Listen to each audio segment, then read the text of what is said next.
2 Kings chapter 5. The healing of Naaman.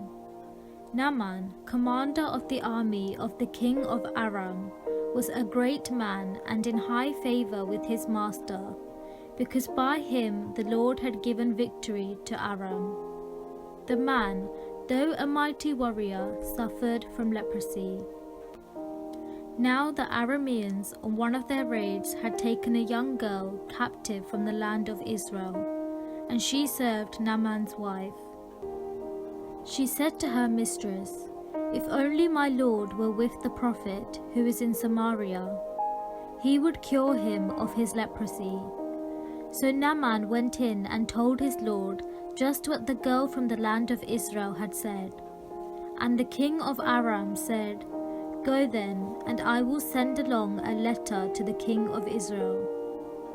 He went, taking with him 10 talents of silver, 6,000 shekels of gold, and 10 sets of garments.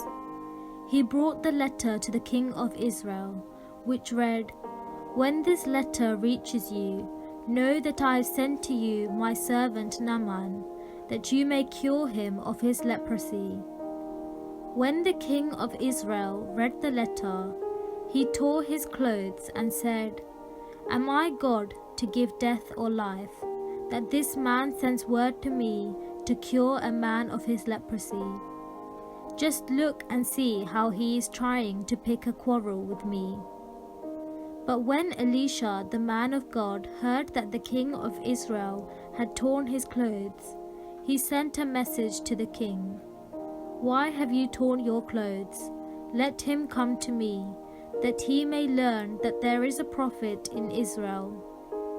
So Naaman came with his horses and chariots, and halted at the entrance of Elisha's house. Elisha sent a messenger to him, saying, "Go, wash in the Jordan 7 times, and your flesh shall be restored, and you shall be clean." But Naaman became angry and went away, saying, "I thought that for me he would surely come out and stand and call on the name of the Lord his God, and would wave his hand over the spot and cure the leprosy. Are not Abana and Pharpar, the rivers of Damascus, better than all the waters of Israel? Could I not wash in them and be clean?" He turned and went away in a rage. But his servants approached and said to him, "Father, if the prophet had commanded you to do something difficult, would you not have done it? How much more when all he said to you was, 'Wash and be clean'?" So he went down and immersed himself 7 times in the Jordan, according to the word of the man of God. His flesh was restored like the flesh of a young boy, and he was clean. Then he returned to the man of God, he and all his company.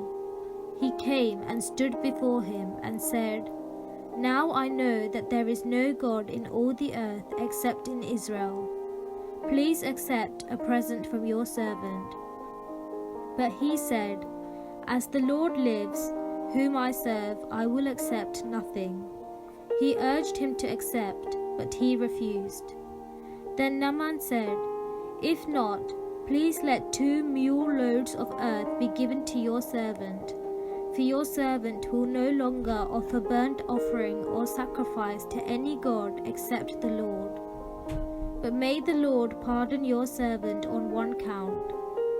When my master goes into the house of Rimmon to worship there, leaning on my arm, and I bow down in the house of Rimmon, when I do bow down in the house of Rimmon, may the Lord pardon your servant on this one count." He said to him, "Go in peace."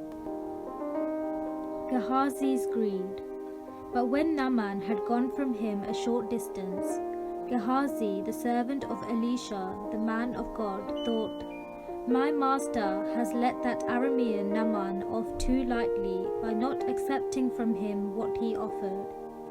As the Lord lives, I will run after him and get something out of him." So Gehazi went after Naaman.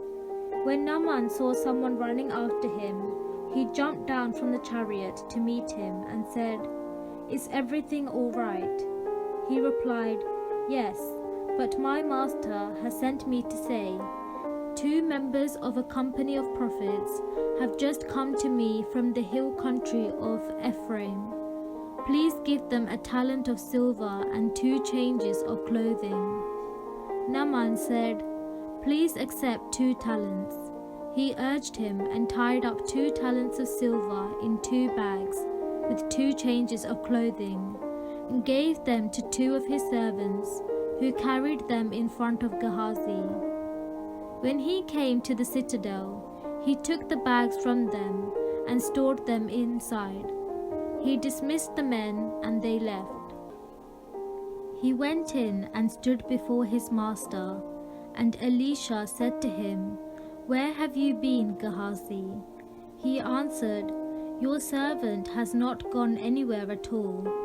But he said to him, "Did I not go with you in spirit when someone left his chariot to meet you? Is this a time to accept money and to accept clothing, olive orchards and vineyards, sheep and oxen, and male and female slaves? Therefore the leprosy of Naaman shall cling to you and to your descendants forever." So he left his presence leprous, as white as snow. This is the word of the Lord.